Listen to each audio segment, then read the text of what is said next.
దేవుని గ్రంథములో నుండి కొన్ని మాటలు ఈ సమయమందు మనం వినటానికి సిద్ధపడదాం. బైబిల్ గ్రంథంలో ఒక ప్రత్యేకమైన వ్యక్తి మనకు కనిపిస్తాడు.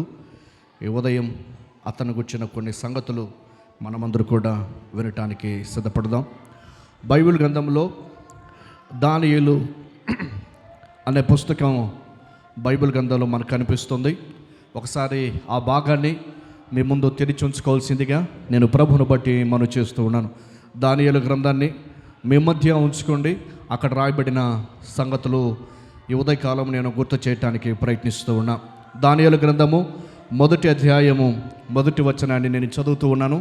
దయచేసి లేఖనాన్ని తెరిచి మీరు మీ మధ్య ఉంచుకోవాల్సిందిగా, మీ ముందు ఉంచుకోవాల్సిందిగా నేను గుర్తు చేస్తూ ఉన్నా. యూదా రాజుకు యెహోయాకీము ఏలుబడిలో 3వ సంవత్సరమున బబులోను రాజుకు నెబుకద్నెజరు యెరూషలేము మీదకి వచ్చి దానిని ముట్టడి వేయగా ప్రభువు యూదా రాజుకు యెహోయాకీమును దేవుని మందిరములోని శేషించిన ఉపకరములను ఆ రాజు చేతికి అప్పగించెను గనుక అతడు ఆ వస్తువులను షినారు దేశములోని తన దేవతాలయమునకు తీసుకుని పోయి తన దేవతాలయపు బొక్కసములో ఉంచెను. చదవబడిన లేఖనములో ఒక వ్యక్తి కనిపిస్తాడు. అతడే బబులోనీయుల రాజు. అతడెవరు అంటే నెబుకద్నెజరు అని లేఖనము పరిచయం చేసింది. నెబుకద్నెజరు ఏం చేశాడు అంటే యూదా రాజుకు యెహోయాకీము ఏలుతున్న కాలములో ఆ సంవత్సరాన ఏం జరిగింది అంటే బబులోనీయులు యూదా రాజ్యం పైన దండెత్తారు. బబులోనీయులు యూదా రాజ్యం పైన దండెత్తి యూదా దేశాన్ని కొల్లగొట్టారు. చరిత్రలో మనం చూస్తాం, భారతదేశం పైన ఎన్నో దండయాత్రలు జరిగాయి. చాలామంది రాజులు దేశాన్ని నాశనం చేశారు. ఒక మాటలో చెప్పాలంటే మనకు కనిపిస్తారు ఒక వ్యక్తి, ఇంచుమించు దండయాత్రలకు పేరు పెట్టిన వ్యక్తి. సో ఆ రీతిగా ఆ రోజుల్లో బబులోనీయులు ప్రపంచంలో గొప్ప సామ్రాజ్యం, ప్రపంచంలో ఉన్నతమైన సామ్రాజ్యం, ప్రపంచంలో తిరిగిలేని శక్తిగా ఎదిగిన ఒక ఏకైక సామ్రాజ్యం, అదే బబులోను సామ్రాజ్యం. ఆ బబులోను సామ్రాజ్యము యూదా రాజ్యంపై, యూదా దేశంపై అది తన పంజాను విసిరింది. అంటే ఆ యూదా దేశంలో ఉన్న వ్యక్తులను చెరుగును పోయి అక్కడున్న దేవాలయాన్ని పడగొట్టి అక్కడున్న దేవాలయపు ఉపకరణములు అంటే ఆరాధన పరిచరులు, అతి పరిశుద్ధ స్థలములో బంగారు పాత్రలంతా కూడా తీసుకెళ్ళి తన దేవాలయపు బొక్కసములో ఉంచాడన్న సంగతి మనం చూస్తాం. అందులో భాగంగానే చాలామంది యవనస్తులను, చాలామంది స్త్రీలను, చాలామంది ఆ దేశానికి పనికొచ్చే వారిని అందరూ కూడా తీసుకుపోయాడు. అందులో చాలామంది పోయినప్పుడు ఒక వ్యక్తులు కనిపిస్తారు, వారే దానియేలు. బైబిల్ కింద చెబుతూ ఉంది, వినండి. యవన కాలములో బబులోను చెరకు కొనిపోబడ్డాడు. బైబిల్ చరిత్రకారులు ఏమంటారు అంటే టీనేజ్లో దానియేలు బబులోను చెరకు వెళ్ళాడు. ఏ సమయము అంటే టీనేజ్లో, ఇంచుమించు 13 సంవత్సరాల నుండి 19 సంవత్సరాల మధ్య ఆ యవన కాలంలో దానియేలు బబులోను చెరకు వెళ్ళిపోయాడు. దానియేలు బబులోను చెరకు వెళ్ళిపోయిన తర్వాత ఆ బబులోను రాజు ఒక ఆర్డర్ పాస్ చేశాడు. ఏమిటి అంటే మనము ఆ యూదా దేశముల నుండి ప్రజలు తీసుకొచ్చామే, ఆ వారిని ఊరికినే పెట్టుకోకుండా వారితో కొంత పని చేపిద్దామన్న ఆలోచన ఆయనకు వచ్చింది. కారణం ఏంటంటే సహజంగా యూదులు మంచి జ్ఞానవంతులు, ప్రపంచంలో యూదులు చాలా గొప్ప జ్ఞానవంతులు. వారు ఎంత గొప్ప జ్ఞానవంతులు అని చెప్పడానికి ఈ మధ్య రీసెంట్గా జరుగుతున్న యుద్ధాలు కూడా మనకు సాక్ష్యం ఇస్తాయి. పేజర్ లాంటి గొప్ప చిన్న వాటిని, వాకిటాకు లాంటిని ఉపయోగించి హెజ్బుల్లా పైన దాడులు చేసి వాళ్ళని చంపుతున్నారంటే ప్రపంచంలో అంతు చిక్కని టెక్నాలజీకి ఒక మాటలో చెప్పాలంటే మారు పేరుగా నిలిచింది ఇజ్రాయెల్ దేశం. సో యూదులు సహజంగా జ్ఞానం కలిగిన వాళ్ళు కాబట్టి, మంచి మేధస్సు కలిగిన వాళ్ళు కాబట్టి ఒక రాజు ఒక జీవోను పాస్ చేశాడు. ఏమిటి ఆ జీవో అంటే, మీరు యూదా ప్రాంతానికి, యూదయ దేశం నుండి వచ్చారు కదా, ఆ ప్రాంత ప్రజల దగ్గరికి వెళ్ళండి. ఎవరైతే యవనస్తులు కనిపిస్తారో వాళ్ళందరూ కూడా తీసుకురండి. ఆ యవనస్తులు రాజు కుటుంబానికి చెందిన వాళ్ళై ఉండాలి, అంటే యూదా గోత్రానికి చెందిన వాళ్ళై ఉండాలి. ఒక మాట చెప్పాలంటే కింగ్ డేవిడ్ మనకు కనిపిస్తాడే, రాజైన దావీదు. బహుశా ఆ రాజు కుటుంబానికి చెందిన, నేను ఇలా గుర్తు చేస్తా, ఆ ఇశ్రాయేలీయుల చరిత్ర కూడా బహుశా చూశాడేమో, ఆ వ్యక్తి చదువుకున్నాడేమో, ఎవరైనా చెబితే విన్నారేమో. మొత్తం మీద రాజు కుటుంబానికి సంబంధించిన వ్యక్తులు తీసుకోరండి అంటే, రాజు కుటుంబానికి సంబంధించిన వ్యక్తులను, యూదా గోత్రానికి చెందిన వ్యక్తులను చాలామందిని ఒక మాటలో చెప్పాలంటే చూసి ఎవరైతే మంచి హ్యాండ్సమ్గా కనిపిస్తారో వాళ్ళందరూ కూడా రాజు తీసుకొచ్చారు. రాజు ఆజ్ఞ ప్రకారంగా వారందరిని తీసుకొచ్చారు. రాజు ఎలాంటి క్వాలిఫికేషన్ చెప్పాడో, అంటే ఎలాంటి క్వాలిటీ ఉండాలో చెప్పాడో ఇక్కడ మనకు కనిపిస్తుంది. దానియేలు గురించి, దానియేలు అంటే గాడ్ విల్ జడ్జ్, అంటే నా దేవుడు న్యాయాధిపతి అనే మాట మనకు కనిపిస్తూ ఉంది. దేవుడు న్యాయాధిపతి. జాన్ ఏల్ అనే హెబ్రీ భాషకు దేవుడు అనే అర్థాన్ని మనం చూస్తూ ఉన్నాం. డానియేల్, షామియేల్, లెముయేల్ ఇలాంటి పేర్లు మనకు కనిపిస్తాయి. ఏల్ అనే పదం ఎక్కడైనా కనిపిస్తే దానికి హెబ్రీ భాషలో దేవుడు అనే అర్థాన్ని కలిగించింది. సో దానియేలు అనగా దేవుడు న్యాయాధిపతి, దేవుడు న్యాయం తీర్చేవాడు అనే అర్థం కలిగి ఒక యవనస్తుడు యవన ఏజ్లో, యవన వయసులో పరాయి దేశానికి చెరగొని పోయాడు. బహుశా పరాయి దేశంలో ఒక ఆర్డర్ పాస్ చేశాడు రాజు, ఎవరైనా మంచి వాళ్ళు ఉంటే వాళ్ళని తీసుకురండి. ఎలాంటి లక్షణాలు ఉండాలో మనకు లేఖనం గుర్తు చేస్తుంది. దానియేలు గ్రంథము మొదటి అధ్యాయము 3-4 వచనాల్లో కొన్ని క్వాలిఫికేషన్ చెప్పాడు, కొన్ని లక్షణాలు చెప్పాడు. ఎలాంటి వాళ్ళు అంటే ఇక్కడ చెప్తా ఉన్నాడు. ఆ మాటలు నేను ఇలా గుర్తు చేస్తున్నాను. రాజు అష్పెనజు అను తన నపుంసకుల అధిపతిని పిలిపించి అతనికి ఇలాగూ ఆజ్ఞాపించాను. ఏం చెప్పాడు అంటే, ఇశ్రాయేలీల రాజవంశములో అనే మాటలు, రాజవంశములు ముఖ్యులై మొట్టమొదటిగా మన దేశానికి సేవ చేసుకోవాలి అంటే, ఆ యూదా ప్రజలు మనం చెరుగుని వచ్చాం కదా, వాళ్ళకు ఉచితంగా ఆహారాన్ని పెట్టడం కాదు, మన దేశం కొరకు సేవ చేయించుకుందాం, వాళ్ళు జ్ఞానులు కదా అన్నట్టుగా ఈయన ఆలోచించి వాళ్ళతో సేవ చేసుకోవటానికి ప్రయత్నించాడు. అంతకుముందు ఎక్కడ మనం ఐగుప్తు చెరలో ఇశ్రాయేలుని చూసాం. ఐగుప్తులు ఇంచుమించు 430 సంవత్సరాల పైచొలుకు ఐగుప్తులో బానిసలుగా ఉన్నారు. ఆ ఫరోలు ఏం చేశారు అంటే 430 సంవత్సరాలు వాళ్ళు బానిసలుగా చేసుకుని పెద్ద పెద్ద కట్టడాలు కట్టించి చివరికి పెట్లు తయారు చేసే అవకాశాన్ని కూడా వాళ్ళు పొందుకున్నారు. పెద్ద పెద్ద పట్టణాలు కట్టారు. చూడండి, మంచి బిల్డర్లు ఆ రోజుల్లోనే వాళ్ళలో మనకు కనిపిస్తూ ఉన్నారు. సో సహజంగా వీళ్ళకున్న నాలెడ్జ్ను ఉపయోగించాలన్న ఆలోచన చేత ఈయన చెప్పాడు, రాజు వంశంలో ముఖ్యులై, ఎవరంటే పిలుచుకోరావద్దు, మీరు వెళ్ళిన తర్వాత యవనస్తులు ఉంటారు కదా, యవనస్తులు చూడు, వాళ్ళు రాజు కుటుంబానికి చెందిన వాళ్ళై ఉండాలి, రాజు కుటుంబంలో ముఖ్యులై ఉండాలి అని చెప్పాడనమాట. ముఖ్యులెవరు? దావీదు కుటుంబమే చాలా ప్రాముఖ్యమైనది. దావీదు కుటుంబంలో నిరంతరం సింహాసనాసీనుడిగా ఉంటారు అని దావీదుతో దేవుడు చెప్పాడు. సో నేను ఇలా అనుకుంటాను, రాజు కుటుంబంలో ముఖ్యులై, అక్కడ రాయబడిన రెండవ మాట ఏమిటంటే లోపము లేని సౌందర్యం ఉండాలంట. ఏంటి? గట్టిగా చెప్పాలి మీరు ఆ మాట. లోపము లేని అంటే మంచి హ్యాండ్సమ్ ఉండాలా, బ్యూటిఫుల్ ఉండాలా? చెప్పండి, గట్టిగా చెప్పాలా? హ్యాండ్సమ్, పురుషులకు హ్యాండ్సమ్ వాడాలి కాబట్టి మంచి హ్యాండ్సమ్ ఉండాలంటే తల దగ్గర నుండి అరికాల వరకు ఎక్కడ కూడా లోపం అన్నది ఉండకూడదు. అంటే అవయవదానాలు సక్రమంగా ఉండాలి, కానీ కొంచెం సొట్టబొట్టు ఉండకూడదు అనమాట. మంచి హ్యాండ్సమ్గా ఉండాలి, మంచి హ్యాండ్సమ్గా ఉండాలి. లోపము లేని సౌందర్యం, లోపము లేని సౌందర్యం. ప్రియులారా, ఈ సందర్భంగా నేను ఒక మాట గుర్తు చేస్తా. దేవుడు సౌందర్యాన్ని, అందాన్ని సహజంగా మనకి ఇవ్వాలి, కానీ లేని దాని కొరకు ప్రయత్నించి ఉన్నదాన్ని పోగొట్టుకోవద్దండి. ఆ మధ్య చాలా వెరైటీ సందర్భాల్లో మనం చూస్తూ వచ్చాం. అందం కోసము చాలా వ్యక్తులు, అందం వెంట పరిగెత్తే వ్యక్తులు చాలామంది కనిపిస్తూ ఉన్నారు.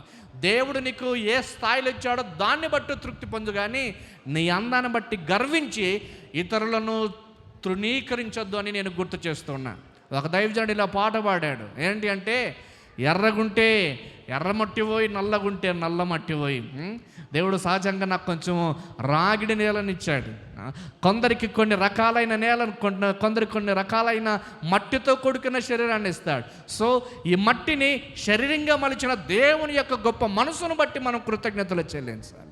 సో ఇక్కడ మనకేం కనిపిస్తున్నారంటే లోపము లేని సౌందర్యవంతులు కనిపించాలి. ఎక్కడ? రాజు దగ్గర, రాజు చెప్పిన వ్యక్తులలో.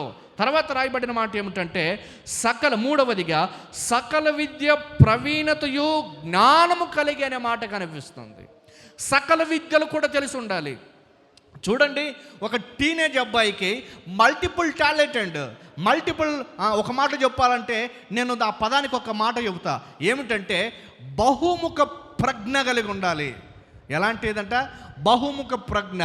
ఈ క్వశ్చన్ అడిగామంటే ఆ క్వశ్చన్కి ఆన్సర్ చెప్పాలా, ఇంకో క్వశ్చన్ అడిగాడంటే ఇంకో క్వశ్చన్కి ఆన్సర్ చెప్పాలా, ఇంకో క్వశ్చన్ అడిగాడంటే దానికి చెప్పాలా. అంటే ఇలా గుర్తు చేస్తాను. వాడు హిస్టరీ అడిగాడంటే హిస్టరీకి సంబంధించిన విషయాలు చెప్పాలా, ఖగోళ శాస్త్రాన్ని అడిగాడంటే ఖగోళాన్ని గురించి చెప్పాలా, సైకాలజీని అడిగాడంటే సైకాలజీని గురించి చెప్పాలా, మ్యాథమెటిక్స్ అడిగాడంటే అందరిని కూడా చెప్పాలా.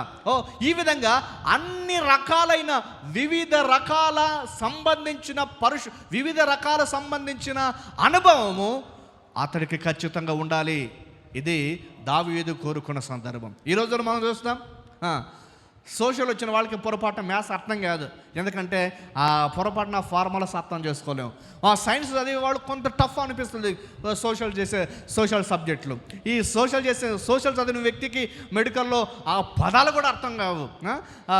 లా చేసిన వ్యక్తులకు సాధారణంగా అన్నిటిపైన అవగాహన ఉండాలి కాబట్టి నేర్చుకోక తప్పదు కొన్ని సందర్భాల్లో. ఇలా గుర్తు చేస్తా, అంటే ఒక వ్యక్తికి ఒక సబ్జెక్ట్ తెలిస్తే ఇంకో సబ్జెక్ట్ నేర్చుకోవటానికి చాలా కష్టం. కానీ తత్వజ్ఞానం కలిగిన వాళ్ళు అన్ని విషయాల్లో అవపోసం అన్ని విషయాలలో రాణించగలిగిన తత్వం ఉండాలి. సో వీళ్ళు ఎలాంటి వాళ్ళు అంటే సకల విద్య ప్రవీణతయు కలిగి ఉండాలి అన్నారు. సకల విద్యలో ప్రావీణ్యత ఎక్కడ ఏ స్థాయిలో వదిలినా అందులో రాణించాలి. మూడవదిగా అలాంటి టాలెంట్ ఉండాలి. నాలుగవదిగా చెప్పిన మాట ఏమిటంటే తత్వజ్ఞానము తెలిసి ఉండాలి అన్నాడు. ఏంటంట? ఫిలాసఫీ తెలిసి ఉండాలి ఆయనకి. ఎవరికి?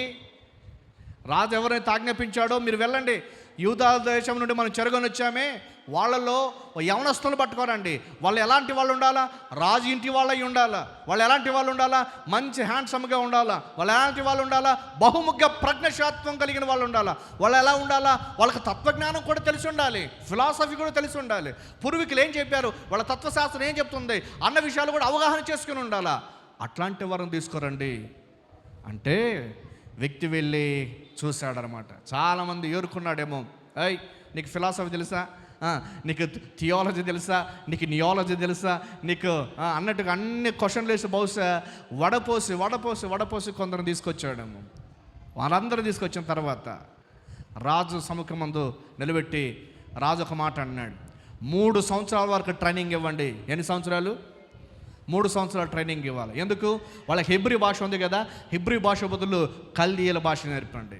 వాళ్ళు హెబ్రీ లాంగ్వేజ్ చదువుకున్నారు కదా, ఇప్పుడు మన కల్దీయుల లాంగ్వేజ్ చదువుకోవాలి. అంటే వీళ్ళ భాష నేర్చుకోవాలా, వీళ్ళు చదవాలా. తర్వాత రాయబడిన మాట ఏమిటంటే వీళ్ళు 3 సంవత్సరాలు ట్రైన్ అప్ అవ్వాలా. 3 సంవత్సరాలు తర్వాత వారిని నా దగ్గర తీసుకురండి అన్నాడు. వారికి ఎలాంటి ఫుడ్ పెట్టాలో తెలుసా అని చెప్పి ఒక మెనూ ఇచ్చాడు. ఏమిటి అంటే రాజు ఏం తింటాడో ఆ భోజనం చేయాలి, రాజు ఏం పానీయాన్ని సేవిస్తాడో దాన్ని వీళ్ళు రాజు నియమించిన దాన్ని వీళ్ళు తీసుకోవాలి. ఇది వాళ్ళకి ఇచ్చిన నియమం. అందులో చాలామంది మనకు కనిపిస్తారు, యూదా బాలురు. అక్కడ చూద్దాం ఏమిటి అంటే దానియేలు గ్రంథము 1వ అధ్యాయము 4వ వచనము ఆఖరి లైను చూడండి. 4వ వచనం ఆఖరి లైను, రాజు నగరునందు నిలవదగిన కొందరు బాలురను అన్నాడు. కొందరు బాలురు అంటే యూదా దేశములో నుండి చాలామంది బాలులు వచ్చారు. బాలులైతే వారిలో ప్రత్యేకించి 3 మాత్రమే చాలా ప్రావీణ్యత కలిగిన, 4 మాత్రమే చాలా ప్రావీణ్యత కలిగిన జ్ఞానం ఉంది. వారిని తర్వాత మనం చూస్తాం. అందులో మొట్టమొదటి వ్యక్తి మనకి ఎవరు కనిపిస్తారు అంటే తర్వాత మనం చూస్తాం. వారు ఎవరు అంటే మరియు 5వ వచనం, మరియు రాజు తాను భుజించు ఆహారములో నుండి తాను పానము చేయు ద్రాక్షారసములో నుండి అనుదినము భాగము వారికి నియమించి 3 సంవత్సరాలు వారిని పోషించిన పిమ్మట వారిని తన ఎదుట నిలవబెట్టినట్లు ఆజ్ఞ ఇచ్చెను. యూదులలో నుండి దానియేలు, హనన్య, మిషాయేలు, అజర్య అనువారు వీరిలో ఉండిరి అనే మాట కనిపిస్తుంది. అంటే యూదా ప్రాంతంలో చాలామంది యవనస్తులు వచ్చారు. వాళ్ళలో ఈ 4 మనకు కనిపిస్తారు. ఎవరు ఆ 4 అంటే మొదటి పేరు దానియేలు, 2వ పేరు హనన్య, 3వ పేరు మిషాయేలు, 4వ పేరు అజర్య అనువారు వీరిలో ఉండిరి అనే మాటలు మనకు కనిపిస్తాయి. ఇందులో నుండి మనం దానియేలు అనే వ్యక్తిని గురించి ఆలోచన చేద్దాం. దానియేలు ఎవరు అంటే యవనములో బబులోను చెరుకెళ్ళిపోయిన వాడు. దానియేలు ఎవడు అంటే బహుముఖ్య ప్రజ్ఞ కలిగిన వాడు. దానియేలు ఎవరు అంటే రాజు కుటుంబానికి, రాజవంశానికి చెందినవాడు. దానియేలు ఎవరు అంటే మన కింద చూస్తాం, వారిలో ప్రత్యేకింపబడిన వ్యక్తిగా దానియేలును మనం చూస్తాం. ఈ దానియేలు ఎలాంటి వాడు అంటే అన్ని రకాల జ్ఞానం కలిగిన వాడు, అన్ని రకాల జ్ఞానం కలిగిన వాడు. 17వ వచనం చెప్పింది, దానియేలు గ్రంథం 1వ అధ్యాయము 17వ వచనములు ఈ మాటలు రాయబడ్డాయి. ఈ నలుగురు బాలురు సంగతి ఏదనగా, దేవుడు వారికి జ్ఞానమును సకల శాస్త్ర ప్రవీణతయు వివేచనమును అనుగ్రహించాను. దేవుడి నామానికి మహిమ కలుగును గాక. ఏంటండి దేవుడు ఈ నలుగురికి అంటే ఎవరికి అంటే దానియేలు, తర్వాత హనన్య, మిషాయేలు, అజర్య. ఈ పేర్లు వింటే కొంచెం కొత్తగా ఉంటుందన్నమాట. మనకి ఏ పేర్లు బాగా పరిచయం అంటే షడ్రిక్, మేషక్, అబేద్నెగో అనే పేర్లు బాగా పరిచయం. ఈ హనన్య, మిషాయేలు, తర్వాత అజర్య ఉన్నారు కదా, ఇవి యూదా పేర్లు. బబులోన్ చెడుకి వెళ్ళిపోయిన తర్వాత వాళ్ళ పేర్లు కూడా మార్చేశాడు బబులోన్ రాజు. కాబట్టి షడ్రకు, మేషకు, అబేద్నెగో అని పేర్లు పెట్టి దానియేలుకు బబులోను రాజు ఏ దేవతనైతే సేవిస్తాడో ఆ దేవత పేరు పెట్టారు. బబులోను రాజు ఆ దేవత పేరు పెట్టారు. ఏం పేరు పెట్టారు దానియేలుకు అంటే, దానియేలు బెల్షస్సాజరు అని పెట్టారనమాట. సో ఆ మాటలు మనం చూస్తాం. దానియేలు బెల్షస్సాజరనియు అనే మాట 7వ వచనములో మనం చూస్తాం. దానియేలు గ్రంథము 1వ అధ్యాయము 7వ వచనము రాయబడిన మాట ఇలా ఉంది, నపుంసకుల అధిపతి దానియేలుకు బెల్తషాజరు అనియు, హనన్యాకు షద్రకనియు, మిషాయేలుకు మేషకనియు, అజర్యకు అబేద్నెగో అనియు పేర్లు పెట్టాను అనే మాటలు మనకు కనిపిస్తాయి. విచిత్రం ఏమిటంటే వాళ్ళ యూదా పేర్లు కూడా వారు మార్చుకున్నారు. ఇట్లా గుర్తు చేస్తా, వాళ్ళు ఆహారాన్ని, రాజు భుజించే ఆహారాన్ని భుజించాలి. వాళ్ళ భాష మర్చిపోయి ఒక మాటలో చెప్పాలంటే బబులోనీయుల భాష నేర్చుకోవాలి. తర్వాత వాళ్ళ పేర్లు కూడా మార్చుకొని ఆ దేశం కొరకు కష్టపడాలి. 3 సంవత్సరాల ట్రైనప్. ఆ ట్రైనింగ్లో దానియేలుకి ఒక అవకాశాన్ని ఇచ్చారు. ఏమిటి అంటే అందరూ ఉండగా అందరికీ కూడా రాజు ఏదైతే నియమించాడో ఆహారాన్ని తినాలి. కానీ దానియేలు ఎలాంటి వాడంటే లేఖనం గుర్తు చేసింది. దానియేలు ఎలాంటి తత్వం కలిగిన వాళ్ళంటే లేఖనం గుర్తు చేసింది. లేఖనం చెప్పిన మాట ఏమిటంటే, రాజు భుజించు భోజనము, రాజు పానం చేయు ద్రాక్షరసం. రాజు భోజనాలు ఎట్లా ఉంటాయండి? ఒక సూపర్గా ఉంటాయి కదా. రాజు భోజనం చాలా ఉన్నతంగా ఉంటుంది. రాజు భోజనం చాలా ఆశ్చర్యంగా, ఇక ఖర్చుతో కూడుకున్న విషయం. ఆ మధ్య ఒక మన భారతదేశం యొక్క మాజీ ముఖ్యమంత్రి, మేము చదువుకున్న రోజుల్లో ముఖ్యమంత్రి, ఒక మాజీ ముఖ్యమంత్రిని గురించి విన్నాను. వాళ్ళ ఇంట్లో నెలకు 90 సిలిండర్లు అయిపోతాయంట. ఏంటి? వాళ్ళ ఇంట్లో నెలకు 90 సిలిండర్లు. మనకిచ్చేదే సంవత్సరానికి 12 సిలిండర్లు అయితే వాళ్ళ ఇంట్లో నెలకు 90 సిలిండర్లు అయిపోతాయంటే ఒక రోజు 3 సిలిండర్లు అయిపోతాయన్నమాట. అంటే అంత వంటకాలు ఆ ఇంట్లో చేస్తారని మనకు అర్థమవుతుంది. సిలిండర్ అయిపోతే ఒక గాలికి ఇస్తారా సిలిండర్ని? అంత మంచి అంటే రాజు ఒక అధికారి ఇంట్లో ఎంతమంది భోంచేస్తారు, ఎంతమంది పనివాళ్ళు ఉంటారు, ఎంతమంది అధికారులు ఉంటారో ఆ టయానికి అంతా కూడా సమకూర్చి సెట్ చేసి పెట్టాలన్నమాట. సో ఇట్లాగా రాజు నియమించిన సంగతి ఏమిటంటే, రాజు ఏ భోజనం అయితే భోంచేస్తాడో, రాజు ఏ కాస్ట్లీది అయితే తాగుతాడో వాళ్ళందరికీ కూడా ఇవ్వండి అంటే, యూదులకు ఒక నియమం ఉంది. ఏమిటి అంటే, ఏ ఆహారాన్ని తినాలో ఏ ఆహారాన్ని తినకూడదో యూదులకు ఒక ఆచారం ఉంది. పంది ఉందనుకోండి, పందిని ఏం చేస్తాం సహజంగా? తినరా? గట్టి చెప్పండి. పంది ఉంది కదా, గట్టి చెప్పండి. పంది ఖచ్చితంగా చాలామంది తినేవాళ్ళు ఉంటారు. పంది తినకూడదు అని గుర్తు చేసింది లేఖనం. సో కొన్ని అపవిత్రమైన జంతువులు ఉంటాయి, కొన్ని పవిత్రమైన జంతువులు ఉంటాయి. కొన్ని వాటిని తినాలి, కొన్ని వాటిని తినకూడదని లేవీకాండము ఆహార నియమాలు పాటించింది. అంటే ఒక యూదుడు ఏ ఆహారాన్ని తినాలో ఏ ఆహారాన్ని తినకూడదో అంత కూడా లేఖనం గుర్తు చేసింది. సో రాజు భుజించే భోజనం ఎలాంటిదంటే చరిత్రకారులు చెప్పారు, ఒకవేళ మాంసం కనుక వడ్డిస్తే వారి దేవతలకు ఉదయకాలము బలిచ్చి ఆ బలి చేసిన మాంసాన్ని వండించి ఆ యూద ప్రజల్లో నుండి చెరుకొని వచ్చారు కదా, వాళ్ళకి పెట్టేవాళ్ళంట. అంటే తన దేవతకు బలిచ్చిన వాటిని తెచ్చి ఇక్కడ జరుగుతున్న ఇక్కడ ట్రైనప్లో ఉన్న ఆ బాలులకు అందరూ కూడా, బాయ్స్ అందరూ కూడా పెట్టేవాళ్ళంట. సో ఈ విషయం బహుశా వీరికి బాగా తెలిసింది. ఏమిటి సంగతి అంటే ఇట్లా జరుగుతుంది అనుకున్నారేమో బహుశా. ఇలా గుర్తు చేస్తా. అందుకనే దానియేలు ఒక నిర్ణయం తీసుకున్నాడు. అయ్యా, రాజు భుజించే భోజనం నాకు సరిపోదు, మేము ఆహారాన్ని తినం, ఇవన్నీ కూడా మాకు అలవాటు లేదు, మేము యూదులు కాబట్టి మాకు మాంసం అవసరం లేదు, శాకాహారాన్ని ఇవ్వండి, మాకు కేవలం కాయగూరలు ఇస్తే చాలు, అందులోనే మేము తింటాం అని చెప్పిన సందర్భాన్ని మనం చూస్తాం. దానియేలు గ్రంథంలో మనం చూస్తాం. దానియేలు గ్రంథము మొదటి అధ్యాయము 8వ వచనంలో ఈ మాటలు కనిపిస్తాయి. రాజు భుజించు భోజనమును పానం చేయు ద్రాక్షరసమును పుచ్చుకొని తన్ను అపవిత్రపరచుకొనకూడదని దానియేలు ఉద్దేశించి తాను అపవిత్రుడు కాకున్నట్లు వాటిని పుచ్చుకొనకుండా సెలవిమ్మని నపుంసకుల అధిపతిని వేడుకొనగా అనే మాట చెప్తాడు. వాళ్ళ పైన ఒక అధికారి ఉన్నాడు కదా, అధికారితో చెప్తా ఉన్నాడు, అయ్యా, మేము రాజు భుజించు భోజనము, రాజు పానం చేయు ద్రాక్షరసం తినలేము, మాకు సాధారణమైన ఆహారమే నియమించండి అంటే ఆయన అన్నాడు, ఏంటా బాబు మీరు ఇట్లా చెబుతున్నారు కదా, మరి ఒకవేళ మిగిలిన వాళ్ళకంటే మీరు డల్లుగా కనిపిస్తే ఏమి నా పరిస్థితి, రాజు నన్ను చంపేస్తాడు కాబట్టి అవన్నీ ఏం కుదరవు అంటే, అప్పుడు దానియేలు అన్నాడు, అయ్యా, ఒక 10 రోజులు మమ్మల్ని పరీక్షించండి. ఎన్ని రోజులు? 10 రోజులు మమ్మల్ని పరీక్షించండి. మేము శాకాహారాన్ని తిని ఎట్లా ఉంటామో, మాతో పాటు ఉన్నారే మా వాళ్ళు మాంసాహారాన్ని తిని ఎట్లా ఉంటారో వాళ్ళకి మాకు ఒకసారి 10 రోజులు టెస్ట్ పెట్టండి. 10 రోజుల్లో వాళ్ళకంటే బలంగా బాగా కనిపిస్తే, లేక ఈక్వల్గా కనిపిస్తే ఓకే, ఒకవేళ వాళ్ళకంటే డల్ కనిపించాడా తప్పకుండా మీ ఆహారాన్ని తింటాము అన్నట్టుగా ఈ దానియేలు, అజర్య, మిషాయేలు, హనన్య అనే 4 స్నేహితులు కలిసి చెబుతూ ఉన్నారు. చెప్పిన తర్వాత సరే అని ఒప్పుకొని నపుంసకుల అధిపతి, అక్కడ మనం చూస్తూ ఉన్నాం, ఎవరు అంటే వారిపైన అధిపతి వాళ్ళకి ఓకే అన్నాడు. 10 రోజులు దానియేలు అతని స్నేహితులు పరీక్షింపబడ్డారు. ఎక్కడండి?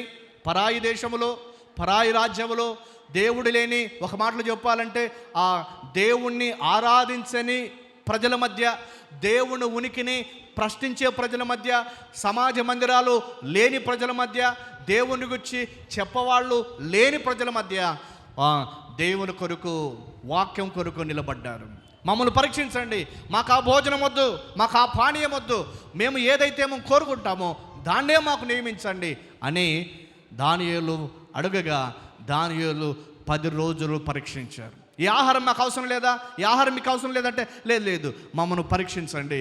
దానియేలుకు టెస్ట్ వచ్చింది. 10 రోజులు తాను తన స్నేహితులు పరీక్షింపబడ్డారు. రాజు భుజించు భోజనము కాదన్నారు. దేవుని కొరకు వారు నిలబడడం వల్ల జరిగిన ఫలితం ఏంటో మనం చూస్తాం. ఏమిటి అంటే తర్వాత 12వ వచనములు అన్నాడు, భోజనమునకు శాఖాధాన్యములు, పానమునకు నీళ్ళు ఇవ్వండి, నీ దాసులకు చాలు. వాళ్ళు మత్తు తాగుతున్నారా, మాకు నీళ్ళు ఇవ్వండి చాలయ్యా. వాళ్ళు మాంసం తింటున్నారా, మాకు మామూలు కాయగూరలు పెట్టండి చాలు. ఇది చూడండి దానియేలు యొక్క ఉద్దేశం, దానియేలు యొక్క ఆలోచన. తర్వాత ఏం చెప్పాడంటే, దయచేసి 10 దినముల వరకు మమ్మల్ని పరీక్షింపము, 10 దినాల తర్వాత ఒకవేళ మేము డల్లుగా కనిపిస్తే మీరు చెప్పింది ఏమేమి చేస్తాం. నాకు అనిపించిన మాట ఏమిటంటే, ఈ వ్యక్తితో ఇలా దానియేలు మాట్లాడుతున్నప్పుడు ఇంటికి వెళ్ళిపోయి తాను తన స్నేహితులతో కలిసి ఖచ్చితంగా ప్రార్థన చేసి అంటాడు, మాకు ఇప్పుడు నాయన మా ముందు ఒక పరీక్ష ఉంది, మా ముందు ఒక సవాలు ఉంది. వాళ్ళేమో అన్య దేవతలకు బలిచ్చిన వాటిని తినమన్నారు, వాళ్ళేమో రాజు తాగేదాన్ని తాగంటారు. మేము యూదులు, మేము నీ కొరకు ఉన్న ప్రజలం, మాకు అలాంటిది అలవాట్లేదు, వద్దని మీ నామములో మమ్మల్ని తృణీకరించాం, మేము కేవలం నీళ్ళు తాగితే చాలు, సాధారణమైన ఆహారాన్ని తింటే చాలు అని మేము వాళ్ళ ఆహారాన్ని తిరస్కరించాం. నాయన దయచేసి మాకు సహాయం చేయండి అని ఖచ్చితంగా దానియేలు తన స్నేహితులతో కలిసి ప్రార్థన చేసి ఉంటాడని నేను నమ్ముతూ ఉన్నా. సో 10 రోజులు వచ్చాయి. 10 రోజుల తర్వాత అక్కడ చూద్దాం ఏం జరిగింది అంటే, 10 రోజులు 15వ వచనం, దానియేలు గ్రంథం మొదటి అధ్యాయం 15వ వచనం, 10 దినములైన పిమ్మట వారి ముఖము రాజు భోజనం భుజించు బాలురందరి ముఖముల కంటే సౌందర్యముగాను కలగాను కనబడగా అనే మాటలు మనం చూస్తాం. దానియేలు తన స్నేహితులు కలిసి 10 రోజులు పరీక్షింపబడ్డారు. 10 రోజులు పరీక్షింపబడిన తర్వాత మాంసము, మద్యము తాగి తినే వాళ్ళకంటే నీళ్లు తాగి శాకాహారాన్ని తినే వాళ్ళ ఫేసులు వాళ్ళకంటే సౌందర్యంగా కనిపించాయంట, వాళ్ళకంటే కళగా కనిపించాయంట. అప్పుడు అధికారి అన్నాడు, బాబు మీరు చాలా సూపర్గా ఉన్నారు, చాలా సౌందర్యంగా కనిపిస్తూ ఉన్నారు, వాళ్ళు మాంసం పెట్టినా మద్యం పెట్టినా ఇంకా డల్ అయిపోయారు అనుకున్నాడేమో. అప్పుడు అనుకుంటాడు, అరే అనవసరంగా ఈ బ్యాచ్ పెడుతున్నామే, వాళ్ళకు కూడా ఇలాంటిది పెట్టింటే బాగుంటుంది అనుకున్నాడేమో మనసులో. మొత్తం మీద 10 రోజులు పరీక్షింపబడిన తర్వాత కళగా సౌందర్యంగా వీరి ముఖాలు కనిపించాయి. కారణం ఏమిటి? వారు 10 దినాలు పరీక్షింపబడ్డారు. 10 దినాలు పరీక్షింపబడ్డారు. ఈ సందర్భంగా నేను గుర్తు చేస్తూ ఉన్నా, ఒక యవనస్తుడు తనది కాని దేశంలోనికి వెళ్ళి తనది కాని ప్రజల మధ్య నివాసం చేస్తూ మంచి జ్ఞానవంతుడు, మంచి సౌందర్యవంతుడు, తత్వజ్ఞానం తెలిసినవాడు దేవుని కొరకు పరీక్షింపబడ్డాడు. భోజనమా, రాజభోజనం అవసరం లేదు, మద్యమా అవసరం లేదు, నేను నీళ్లు దాగి బ్రతుకుతాను. ఒక యవనస్తునికున్న ఆలోచన, ఒక యవనస్తునికున్న కోరిక. మనం ఎక్కడ దాకా ఎవరైనా ఫ్రీ ఫుడ్ అంటే ఎట్లా ఉంటుంది? మనతో పాటు మన పిల్లలు, దాంతోపాటు క్యారీ బ్యాగులు అన్నమాట, అంతా కూడా తీసుకెళ్ళి లాక్కేచ్చేస్తున్నాం. ఎక్కడ దొరకాలా? దానికి ఒక మరి టైట్ పెడదాం, టైట్ ఒక ట్యాగ్ పెడతాం, ఏమని ఆశీర్వాదపు కొన్ని డైలాగులు పెడతా ఉంటా. ప్రియులారా, దానియేలు ఎలాంటి వాడంటే, రాజు భోజనం నాకు అవసరం లేదు, రాజు పానీయం నాకు అవసరం లేదు, నేను సాధారణమైన నీళ్ళు తాగతా. ఇదే దానియేలు జీవితంలో మనం చూస్తాం. 10 దినాలు పరీక్షింపబడ్డాడు. పరీక్షలో దినం దేవుని సన్నిధిని అడుగుచూ ఉన్నాడేమో, దినదినము దేవునితో మొరపెడుచూ ఉన్నాడేమో, మాకు సహాయం చేయండి. 10 దినాలు పరీక్షించారు. పరీక్షలో వారు పాస్ అయ్యారు, పరీక్షలో వారు ఉత్తీర్ణత సాధించారు. చూడండి వాళ్ళ జీవితాన్ని మనం చూస్తాం. దానియేలు ఎలాంటి ఉద్దేశాన్ని కలిగి ఉన్నాడంటే, అపవిత్రపరచకొనకూడదు అని ఉద్దేశించాడు. యవనస్తుడిగా దానియేలు వెళ్ళాడు, మంచి జ్ఞానం కలిగిన రాజు కుటుంబానికి చెందిన వ్యక్తిగా ఉన్నాడు, అపవిత్రత కాకూడదు అని ఉద్దేశించుకున్నాడు. ప్రియ సోదరుడా, నీ పరిశుద్ధమైన జీవితాన్ని ఏది అపవిత్రత చేస్తుందో జాగ్రత్తగా చూసుకోమని నేను ప్రభువును బట్టి మనం చేస్తున్నా. బైబిల్ గ్రంథం, పరిశుద్ధ గ్రంథం ఇలా సెలవిచ్చింది. ఎఫెసీ పత్రిక 5వ అధ్యాయము 5వ వచనంలో ఈ మాటలు మనకు చూస్తాం. ఎఫెసీలకు రాసిన పత్రిక, అపోస్తలుడైన పౌలు ఎఫెసీలకు రాసిన పత్రిక 5వ అధ్యాయము 5వ వచనంలో ఈ మాటలు కనిపిస్తాయి. వ్యభిచారి అయినను, 2వ మాట ఇక్కడ కనిపిస్తుంది. ఏమిటి అంటే, అపవిత్రుడు దేవుని రాజ్యానికి, క్రీస్తు యొక్క రాజ్యానికి వారసుడు కాడని లేఖనం గుర్తు చేసింది. వ్యభిచారి అయినను, అపవిత్రుడైనను, విగ్రహారాధికుడైన, లోబి అయినను, అక్కడ రాయబడిన మాట, క్రీస్తు యొక్కయు దేవుని యొక్కయు రాజ్యమునకు హక్కుదారుడు కాడన సంగతి మీకు నిశ్చయముగా తెలియను అన్నాడు. అపవిత్రుడు దేవుని రాజ్యానికి వారసులు కారు. అపవిత్రత అది ఎలాంటిదంటే, లేఖనం చెప్పింది. మార్క్స్ వార్త 3వ అధ్యాయం, మార్క్స్ వార్త 7వ అధ్యాయంలో ప్రభువైన యేసుక్రీస్తు వారు ఇలా గుర్తు చేశారు. మనిషిని లోపలకు పోయేవి మనిషిని అపవిత్రపరచవు, కానీ మనిషిలో నుండి బయటకు వచ్చేవి మనిషిని అపవిత్రపరుస్తాయని ప్రభువైన యేసుక్రీస్తు వారు ఇలా బోధించాడు. మార్క్స్ వార్త 7వ అధ్యాయము 21, 22, 23 వచనాల్లో ఈ మాటలు కనిపిస్తాయి. మచ్చుకు 23వ వచనాన్ని ఇలా గుర్తు చేస్తా. ఈ చెడ్డవన్నీ లోపల నుండి బయలు వెళ్ళి మనుషుని అపవిత్రపరచునని ఆయనతో చెప్పాను. ఏ చెడ్డవి అంటే 21వ వచనంలో నుండి మనకు గుర్తు చేశాడు. దురాలోచనలు, జారత్వము, దొంగతనము, నరహత్య, వ్యభిచారము, లోభము, చెడుతనము, కృత్రిమము, కామవికారము, మస్తరము, దేవదూషణ, అహంభావము, ఇవన్నీ కూడా లోపల నుండి వచ్చి మనిషిని అపవిత్రపరుస్తాయి అని లేఖనము గుర్తు చేసింది. మనిషిని అపవిత్రపరిచే సాధనాలు ఇవన్నీ లోపల నుండి వస్తాయి. తర్వాత రాజు భుజించు భోజనము, తర్వాత రాజు పానం చేయు ద్రాక్షరసము, ఇవి కూడా తనను అపవిత్రపరుస్తాయని దానియేలు గుర్తించి పవిత్ర పవిత్రంగా జీవించిన వ్యక్తిగా ఉన్నాడు, పవిత్రంగా గుర్తించిన వ్యక్తిగా ఉన్నాడు అనే సంగతి ప్రభువును బట్టి మనం గుర్తు చేస్తున్నాం. సో అపవిత్రుడు దేవుని రాజ్యానికి వారసులు కారని లేఖను చెబితే ఇతడు పవిత్రంగా ఉండాలనుకున్నాడు.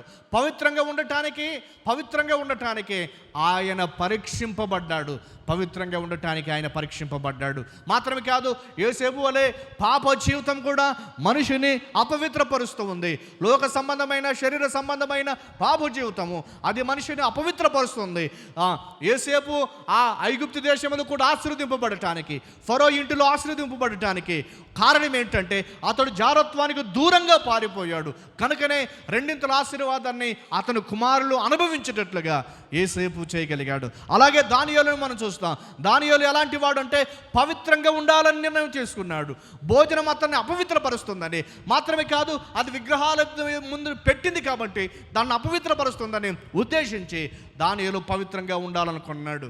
మంచి టాలెంటెడ్, మంచి రాజకుటుంబానికి చెందినవాడు, మంచి యవనస్తుడు. కానీ ఒక నిర్ణయం తీసుకున్నాడు, పరాయి దేశంలో దేవుని కొరకు పరిశుద్ధంగా బ్రతకాలి. ప్రియ సోదరి సోదరుడా, ఈ మధ్యాహ్న కాల సమయం నీ ముందు ఒక తలంపు ఉంచుతూ ఉన్నా. దేవుని కొరకు నువ్వు పవిత్రంగా జీవించడానికి ఇష్టపడుతూ ఉన్నావా? ఏ అపవిత్రత నీ పవిత్రమైన జీవితాన్ని పాడు చేస్తూ ఉంది? ఏ అపవిత్రమైన ఆలోచన, ఏ అపవిత్రమైన చర్య నీ జీవితాన్ని అపవిత్రపరుస్తూ ఉంది? నీ పరిశుద్ధమైన జీవితాన్ని అపవిత్రపరచడానికి అవకాశం ఇవ్వకుండా జాగ్రత్త పడమని ప్రభువును బట్టి మనం చేస్తూ ఉన్నాం. ఈ రోజుల్లో మనుషులు అనవసరమైన వాటికి బానిసలైపోయారు.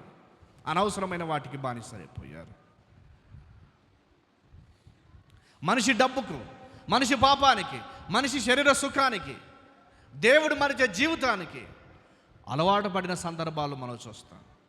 అతడు పవిత్రంగా ఉండాలనుకున్నాడు. రాజు నియమించిన రాజు శాసనానికి ఒక మాట చెప్పాలంటే వ్యతిరేకంగా ఆలోచించి నిర్ణయం చేసుకున్నాడు. రాజును నియమించాడా? అయితే ఒకసారి మమ్మల్ని టెస్ట్ చేయండి, పరీక్షించండి. దేవుడు దానియేలుకు అవకాశం ఇవ్వగా అతడు పవిత్రంగా ఉన్నాడు, పరాయి దేశంలో పవిత్రంగా ఉన్నాడు. రెండవదిగా పరీక్షింపబడ్డాడు. పరీక్షలో అతడు ఉత్తీర్ణత సాధించాడు. శోధన మన ఎదుట ఉన్న ఒక పరీక్ష. మరలా నేను గుర్తు చేస్తూ ఉన్నా, శోధన మన ఎదుట ఉన్న ఒక పరీక్ష. అది ఏ రకమైన శోధన కానివ్వండి, కామం, తర్వాత చెప్పండి, ఇవన్నీ కూడా మనిషికి శోధన కలిగించేవి. డబ్బు శోధన కలిగించేది, లోకం, స్త్రీ శోధన కలిగించేవి, గర్వం శోధన కలిగించేది, పాపం వైపుకు అడుగులు వేయటానికి మనిషిని తెలియకుండానే ప్రేరేపించేది. కాబట్టి అట్టి శోధనకు దూరంగా ఉండటానికి సిద్ధపడదాం. అహమిహం, నేను నాది అనే స్వగర్వం మనిషిని కూడా పరీక్ష ఎదుట నిలబెడుతుందనే సంగతి నేను గుర్తు చేస్తూ ఉన్నా. ఇతడు పరీక్షింపబడ్డాడు, శోధన చేత పరీక్షింపబడ్డాడు. ఆహార శోధన వచ్చింది, ఆ శోధనలో దేవుని కొరకు నిలబడ్డాడు, పరీక్షలో పాస్ అయ్యాడు. దేవుడు కొన్ని సందర్భాల్లో మన ఎదుట శోధనలు పెట్టినప్పుడు అందులో మనం రాణించాలి అనే సంగతి నేను గుర్తు చేస్తున్నాను. యాకోబు పత్రిక మొదటి అధ్యాయం 12-13 వచనాల్లో ఈ మాటలు కనిపిస్తాయి. శోధన సహించువాడు ధన్యుడు, అతడు శోధనకు నిలిచిన వాడై ప్రభు తను ప్రేమించు వారికి వాగ్దానం చేసిన జీవ కిరీటం పొందును. 13వ వచనం చెప్పిన మాట ఏమిటంటే, దేవుడు కీడు విషయమై శోధింపనేరడు, ఆయన ఎవరిని శోధింపడు కనుక ఎవడైనాను శోధింపబడినప్పుడు నేను దేవుని చేత శోధింపబడుచున్నానని అనకూడదు.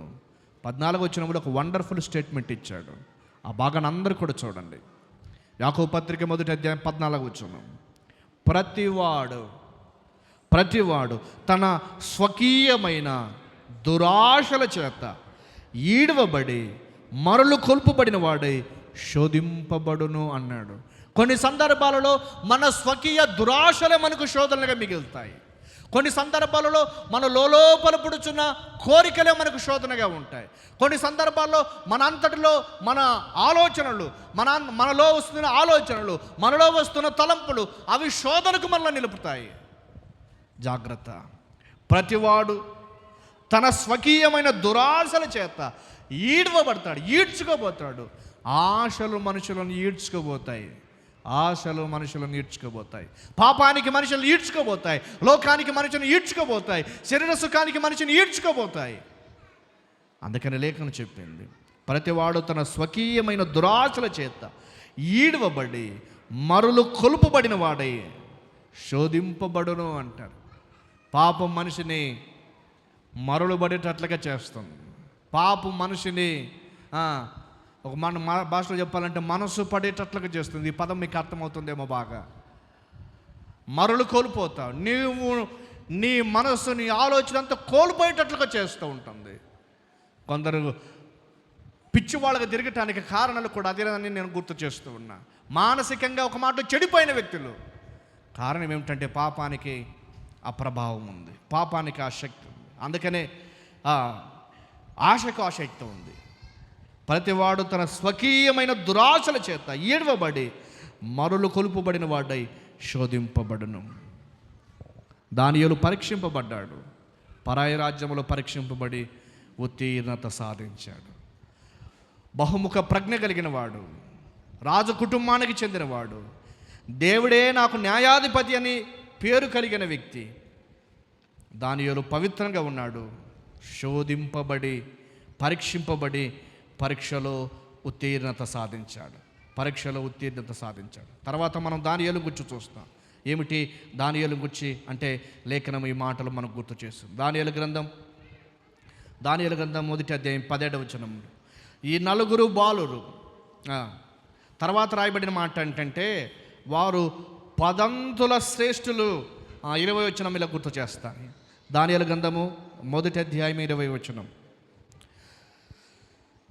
దానియేలు గ్రంథం 1వ అధ్యాయం 20వ వచనంలో రాజు వీరి యొద్ద విచారణ చేయగా జ్ఞాన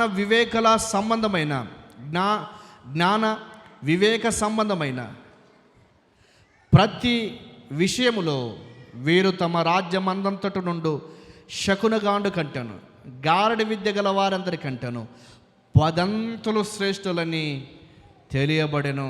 ఎవరండి? పరీక్షింపబడిన వారు, దేవుని కొరకు నమ్మకంగా ఉన్నవారు. ఎలాంటి వారంటే రాజు భోజనాన్ని తిరస్కరించిన వాళ్ళు. ఎలాంటి వారంటే ఆ దేశంలో ఇంకా మిగిలిన శకునగాండులు, గాడి విద్య చేసే వాళ్ళకంటే వీళ్ళని రాజు కంపేర్ చేసి నిలబెట్టాడు. నేను ఇలా అనుకుంటాను, 3 సంవత్సరాల తర్వాత రాజు ఎదుట మళ్ళీ రాజు సముఖం దగ్గరకు వచ్చారేమో. వచ్చిన తర్వాత నిలబడండి అంటే నిలబడ్డారు. నిలబడిన తర్వాత రాజు అందరిని కూడా టెస్ట్ చేస్తే 10 శ్రేష్ఠులు అంటే 10. ఆ మిగిలిన గాడి వాళ్ళకి, జ్యోతిష్యం చెప్పే వాళ్ళకి 10 మార్కులు వస్తే వీళ్ళకి 100 మార్కులు వచ్చాయి అన్నమాట. అంటే 10 శ్రేష్ఠులు, 10 జ్ఞానం కలిగిన వాళ్ళు, మంచి మేధస్సు కలిగిన వారు 10 శ్రేష్ఠులు అని తెలియచేశారు. ఇలా నేను గుర్తు చేస్తా. దానియేలు రాజు కుటుంబానికి చెందినవాడు. దానియేలు బహుముఖ ప్రజ్ఞ. దానియేలు పవిత్రంగా ఉండాలనుకున్నాడు. దానియేలు 4వదిగా పరీక్షింపబడ్డాడు. దానియేలు 10 శ్రేష్టమైన బుద్ధి కలిగిన వాడు. 10 మిగిలిన వారిని కంపేర్ చేస్తే వారందరికంటే ఒక స్థానం 10 రెట్లు ఎక్కువగా కనిపించాడు. ఈ దానియేలు ఎలాంటి వ్యక్తి అంటే కింద మనం చూస్తాం 21వ వచనం. దానియేలు గ్రంథం 1వ అధ్యాయం 21వ వచనం. ఈ దానియేలు కోరేషు ఏలుబడిలో మొదటి సంవత్సరం వరకు జీవించను. చరిత్రకారులు ఏమన్నారు అంటే దాదాపుగా 60 సంవత్సరాల పైచలకు బబులోను దేశంలో ఇతడు ప్రధానమంత్రి స్థాయిలో ఉన్నాడు అని. 60 సంవత్సరాల పైచలకు అంటే 4 వివిధ రాజులు వచ్చినప్పటికీ ఆ రాజులందరి కాలంలో ఇతడు ఎప్పుడు కూడా తన పోస్టును తగ్గించుకున్నవాడు కాదు. ప్రభుత్వం మారితే ప్రభుత్వ అధికారులు మారుతారు. కానీ ఈ దానియేలు ఎలాంటి వాడు అంటే బబులోను నెబుకద్నెజర్ కాలంలో జీవించాడు. మనం చూస్తాం బబులోను నెబుకద్నెజర్ కాలంలో జీవించి 2వ అధ్యాయంలో అతనికి కళను చెప్పాడు. అలాగే మనం 8వ అధ్యాయంలో చూస్తాం రాజుకు బెల్షస్సరు ఆ కాలంలో జీవించాడు. అలాగే మనం చూస్తాం 9వ అధ్యాయంలో మాదీయుడకు అహశ్వరోషు యొక్క కుమారుడైన దర్యావేషు కాలంలో జీవించాడు. తర్వాత 10వ అధ్యాయంలో పారసిక రాజుకు కోరేషు పాలనలో కూడా జీవించాడు. అంటే 4 రాజుల కాలంలో ప్రధానమంత్రి స్థాయిలో మంచి హోదాలో ఉన్నాడు. యవనస్తుడిగా ఉన్న దానియేలు యవన జీవితాన్ని బబులోను అధికారంతో ప్రారంభించిన జీవితాన్ని కోరేషు పరిపాలన వరకు వృద్ధుడైన అక్కడే దేవుని కొరకు నమ్మకంగా ఉన్న వ్యక్తిగా కనిపిస్తూ ఉన్నాడు. నేను ఇలా గుర్తు చేస్తా, దేవుని కొరకు ఎక్కడైతే విశ్వాసముతో నమ్మకంగా ఉంటామో అక్కడ దేవుడు ఖచ్చితంగా వారందరినీ హెచ్చిస్తాడు అనే సంగతి దానియేలు జీవితం నుండి మనం నేర్చుకుంటాం. దానియేలు మంచి కళలు భావాల్ని చెప్పగలిగేవాడు. కళను మర్చిపోతే రాజు ఎదుట కళను దాని భావాన్ని చెప్పి రాజుకు ఆశ్చర్యాన్ని గురి చేశాడు. ఒక మాటలో చెప్పాలంటే బబులోను రాజు లేచి సాష్టాంగపడి దానియేలుకు నమస్కరించిన సందర్భాన్ని మనం చూస్తూ ఉన్నాం. దానియేలుకు నమస్కరించిన సందర్భాన్ని మన పరిశుద్ధ గ్రంథములో చూస్తాం. నిజమే, ఇంత గొప్ప ఆధిక్యత కేవలము దానియేలుకు మాత్రమే సాధ్యమైందనే సంగతి నేను గుర్తు చేస్తూ ఉన్నా. దానియేలు గ్రంథం 2వ అధ్యాయం 46వ వచనంలో ఈ మాటలు కనిపిస్తాయి. దానియేలు గ్రంథం 2వ అధ్యాయం 46వ వచనం, అంతటి రాజుకు నెబుకద్నెజరు దానియేలునకు సాష్టాంగ నమస్కారం చేసి, ఆ మాటలు మనం చూస్తాం. ఎవరండి? రాజ్యాలను కొల్లగొట్టిన వ్యక్తి, యూదులను కొల్లగొట్టిన వ్యక్తి, ప్రపంచ రాజ్యాలకి ఒక బంగారు కిరీటంగా ఉన్న రాజు నెబుకద్నెజరు ఎవరికి మొక్కాడంటే దానియేలుకు మొక్కాడు. కారణం ఏంటంటే దానియేలు దైవ భయం కలిగిన వాడు, దానియేలు పరీక్షింపబడిన వాడు, దానియేలు అపవిత్రుడు కాకుండా పవిత్రంగా ఉండాలనుకున్నాడు, దానియేలు దేవుని కొరకు జీవించాడు. కాబట్టి సామ్రాజ్యాధినేత బబులోను రాజు అంటే మాట్లాడుకుంటారా? ఆ రాజు లేచి దానియేలుకు సాష్టాంగ నమస్కారం పడ్డారంట. నేను ఇలా గుర్తు చేస్తా, ఏంటి అంటే రాజు ఇక్కడ సింహాసనం మీద కూర్చొని ఉంటాడు. రాజు దగ్గర ఎవరు ఉంటారండి? అందరూ కూడా చెప్పండి. రాజు దగ్గర ఎవరు ఉంటారు? మంత్రులు ఉంటారు కదా, మంత్రులు సైనికులు ఉంటారు కదా. రాజు లేచాడంటే వాళ్ళు కూర్చుంటారా సింహాసనం మీద? ఏం చేస్తారు? రాజు లేచాడంటే వాళ్ళు కూడా ఏం చేసి ఉంటారు? లేచి ఉంటారు. రాజు నమస్కరించాడంటే వాళ్ళు కూడా ఏం చేసి ఉంటారు? ఆటోమేటిక్గా నమస్కరించాడు. అంటే ప్రపంచ సామ్రాజ్యాధినేత బబులోను రాజు చేత, నెబుకద్నెజరు చేత ఆరాధింపబడ్డాడు. ఒక మాటలో చెప్పాలంటే లేచే సాష్టాంగ నమస్కారం చేశాడంట. ఎవరికి? దానియేలుకి. ఎంత గొప్ప మేధస్సో! ఇతడేం పెద్ద, అప్పటికి మహా అంటే ఒక 20-21 సంవత్సరాలు ఉంటాయి దానియేలుకి, అంతే. 20-21 సంవత్సరాలు ఉన్న ఒక యవనస్తునికి ప్రపంచ రాజ్యాలపై తన ఆధిపత్యాన్ని చెలాయించిన బబులోను నెబుకద్నెజరు లేచి సాష్టాంగ నమస్కారం చేశాడు. కారణం ఏమిటంటే దానియేలు దేవుని కొరకు నిలబడ్డాడు, రాజులను వణికించాడు. ఒక మాటలో చెప్పాలంటే రాజుల చేత ఆరాధించబడ్డాడు, రాజుల చేత నమస్కరించబడ్డాడు. దీనంతటికీ తాను కారణం కాదు, తన దేవుడే అని బబులోను రాజుకే చెప్పేటట్లుగా ఈయన ముందుకొచ్చాడు. తాను పూజకు అర్హుడు కాదని, మానవ రాజ్యాలపైన అధికారం ఒకరు ఉన్నారని, ఆయన సర్వలోక చక్రవర్తి అని, కలలు దర్శనములు రాజుకు తన ఎదుట ఉన్న దానియేలుని నేను చెప్పను కానీ నేను సేవిస్తున్న దేవుడు చెప్పగలడని దేవుణ్ణి పరాయి రాజ్యంలో దేవుని గురించి రాజుకు ప్రకటించాడు. అదే సంగతి. దానియేలు దేవుని కొరకలు నిలబడ్డాడు కనుకనే ఇలా నేను గుర్తు చేస్తా. రాజంటే రాజుకు కూడా దానియేలు అంటే అమితమైన గౌరవం కలిగింది. ఆ కళ తర్వాత రాజు చెప్పిన మాట ఏమిటంటే 48వ వచనంలో అన్నాడు, అప్పుడు రాజు దానియేలుకు బహుమానములు ఇచ్చి అనేక గొప్ప దానములు ఇచ్చి అతని బబులోను సంస్థానములన్నిటి మీద అధికారిగాను బబులోను జ్ఞానులందరికీ ప్రధానిగాను నియమించాను అనే మాట మనకి కనిపిస్తాయి. బబులోను జ్ఞానులందరికంటే జ్ఞానులకే ప్రధాని, అధిపతిగా నియమించబడ్డాడు.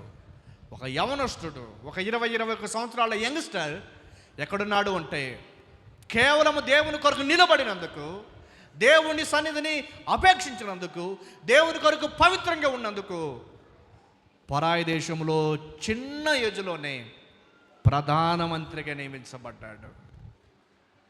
దేవుడు నీకు ఒక తలాంత్ ఇచ్చినప్పుడు, సోదరుడా, దేవుడు నీకు ఒక తలాంత్ ఇచ్చినప్పుడు దానిని నువ్వు వృద్ధి చేసుకోవటానికి ప్రయత్నించు. దేవుడు నీకు పాటలు పాడే తలాంత్ ఇచ్చాడా, దానిని ప్రభు కొరకు వాడుకో. అంతేగాని నేను మంచి పాటలు పాడుతానని గర్వించకు. సంఘంలో నీకు పరిచయం చేసే అవకాశం ఇచ్చాడా, దాన్ని బట్టి దేవునికి లోబడు. నేను తప్ప వేరొక ఎవరు కూడా పరిచయం చేయరు, నేనే చేస్తానని గర్వించు. ఏ స్థలంలో నీకు ఏది ఇచ్చినా దాన్ని బట్టి దేవుని మహింపరచు. ఈ పరాయి రాజ్యంలో దానియేలుకు ప్రధానమంత్రి హోదాను దేవుడిచ్చాడు. పరాయి రాజ్యంలో ప్రధానమంత్రి హోదాను దేవుడు ఇచ్చాడు. అందులో నమ్మకంగా తన స్థానానికి న్యాయం చేశాడు.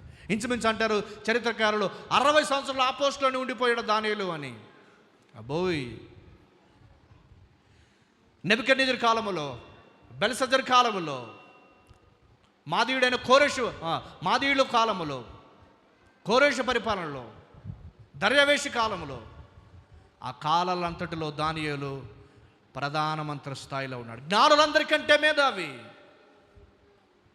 ఆ దేశానికి అధికారి, రాజు చేత ఆరాధించబడిన వ్యక్తి, రాజు చేత నమస్కరించబడిన వ్యక్తి, రాజుకు దేవుణ్ణి గురించి చెప్పిన వ్యక్తి, రాజుకు దేవుణ్ణి గురించి చెప్పిన వ్యక్తి. నిజమే, చాలా ఆశ్చర్యకరంగా దానియేలు ఆ భావాలు చెబుతున్న సందర్భాన్ని మనం చూస్తున్నాం. 2వ అధ్యాయంలో ఆ సంగతి మనకు కనిపిస్తుంది. వీలైతే ప్రభు చిత్తమైతే 2వ రోజు రేపటి వచ్చేవారం ఆ సంగతి మనం వినటానికి సిద్ధపడదాం. నేను ఇలా గుర్తు చేస్తా, దానియేలు రాజు కుటుంబానికి చెందినవాడు. దానియేలు బహుముఖ ప్రజ్ఞ కలిగిన వాడు. 2వది. 3వది, దానియేలు అపవిత్రుడు కాకూడదని నిర్ణయించుకున్నాడు. 4వది, దానియేలు పరీక్షింపబడ్డాడు, పరీక్షలో పాస్ అయ్యాడు. 5వది, 10 అంతుల శ్రేష్ఠులు. 2 ఆశీర్వాదమే తట్టుకోలేకపోతాం.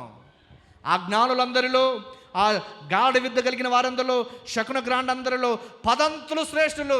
ఆ ముగ్గురులో దానియేలు కూడా ఉన్నాడు. 5వది 10 అంతులు శ్రేష్ఠులు. 6వదిగా మనం చూస్తే బబులోను రాజు నెబుకద్నెజరు ఆరాధించాడు. ఎవరిని? ఒక యూదా బాలుణ్ణి. ఇలా గుర్తు చేస్తా, దేవుడు నీకు ఏ స్థానం ఇచ్చాడో ఆ స్థానములో శ్రమ అయినా, బాధ అయినా, హింస అయినా, హేళనైనా, దూషణైనా నమ్మకంగా నీవు పనిచేస్తే ఒక రోజున దానిని ఆశీర్వదిస్తాడు. నమ్మకమైన వానికి మెండైన దీవెనలు కలుగునని లేఖనం చెప్పింది. దానియేలు నమ్మకంగా ఉన్నాడు. దేవుని ఆశీర్వాదం పొంది పరాయి దేశంలో ప్రధానమంత్రిగా ఉన్నాడు. కారణం, దేవుని కొరకు నిలబడ్డాడు. నేను ముగిస్తూ ఉన్నా, నీవు దేవుని కొరకు నిలబడగలుగుతావా? దేవుని కొరకు నిలబడితే గొప్ప ఆశీర్వాదాన్ని చూస్తావు. దానియేలు జీవితంలో మరెన్నో ఆశ్చర్యకరమైన సంగతులు మనకు కనిపిస్తాయి. 1వ అధ్యాయంలో ఒక మచ్చుతునక దానియేలు ప్రదంతుల శ్రేష్టమైన జ్ఞానం కలిగిన వాడు, అంత శ్రేష్టమైన బుద్ధి కలిగిన వాడు. తన ముందు ఆఫర్స్ వచ్చాయి. నీవు ఒక ఉన్నత స్థానానికి వెళ్ళటానికంటే ముందుగా ఎన్నో ఆఫర్స్ నీవు రిజెక్ట్ చేయాలి. ఎంతోమంది నీ వెంటబడతారు, ఎంతోమంది నేను ట్రాక్ తప్పించడానికి ప్రయత్నిస్తారు, ఎంతోమంది నీ గురిని తప్పించడానికి ప్రయత్నిస్తారు. ఆ మార్గంలో సంపూర్ణంగా నీవు సాగాలి అంటే దేవుని కొరకు నిలబడాలి. నీ ముందు ఎర చూపించేవాళ్ళు, నిన్ను గాలం వేసి లాగేవాళ్ళు, నిన్ను వెనకల లాగేవాళ్ళు, నీ స్నేహితులు కొన్ని సందర్భాలలో, నీ ఇంటి వారు కొన్ని సందర్భాల్లో, కొన్ని సందర్భాల్లో నీ గర్వం, నీ అతిశయం కొన్ని సందర్భాల్లో నిన్ను పతనం వైపు నడిపించకుండా జాగ్రత్త పడమని నేను ప్రభువును బట్టి మనం చేస్తున్నాను. దానియేలు మిగిలిన వాళ్ళు మంచి భోజనం తిన్నారు, మంచి మద్యం తాగారు, కానీ దానియేలు వాటి జోలుకు వెళ్ళలా. దేవుని కొరకు పవిత్రంగా నిలబడ్డాడు, దానికనే ప్రధానమంత్రి అయ్యాడు. దేవుని కొరకు నువ్వు పవిత్రంగా నిలబడతావా? దేవుడిచ్చి ఆశీర్వాదం పొందుతావా? ఇదే మంచి సమయం. దేవుని కొరకు నమ్మకంగా నిలబడి ఏదైతే నీకు అవకాశం ఇచ్చాడో దేవుడు, అందులో నువ్వు రాణించగలిగితే గొప్ప ఆశీర్వాదాన్ని పొందుకుంటావు. అలా దానియేలులాగా మన జీవితాలు ప్రభు కొరకు ఉంచుకోగలిగితే గొప్ప ఆశీర్వాదాన్ని మనం సొంతం చేస్తాడు దేవుడు. అలా ఆశీర్వదింపబడి ఆయన కొరకు జీవించడానికి ప్రయత్నించేద్దాం. అతి గొప్ప ధన్యత, అతి గొప్ప భాగ్యం వాక్యమైన ప్రతి వారికి దేవుడే తన ఉన్నతమైన కృపను అనుగ్రహించి మహిమ పొందనుగాక. ఆమేన్. అందరూ లేచినబడదాం. లేచి చివరిసారిగా ప్రార్థించి సందేశాన్ని సహవాసాన్ని ముగించుకొని సెలవు తీసుకుందాం.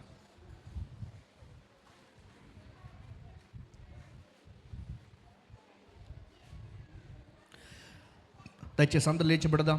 లేచి నిల్చొని చివరిసారిగా ప్రార్థన చేసి సందేశాన్ని సహవాసాన్ని ముగించుకుందాం. ప్రియ సోదరుడా, మేము నిలిచిన స్థలంలో ఒకసారి లేచి నీ ఆలోచనలు అందించబడిన వాక్యంపై ఉంచాలని నేను ప్రభువును బట్టి మనం చేస్తాం. అందరూ కూడా ప్రార్థనలు ఏకీభవిద్దాం. ఎవరైనా బయట ఉంటే దయచేసి లోపలికి వచ్చేయండి. అమ్మ సోదరులు దయచేసి మీరు లోపలికి వచ్చేయండి. బ్రదర్స్ ఎవరైనా బయట ఉంటే దయచేసి లోపలికి వచ్చేయండి. చివరిగా ప్రార్థన చేసుకొని మన కార్యక్రమం ముగించుకొని వెళ్ళిపోదాం.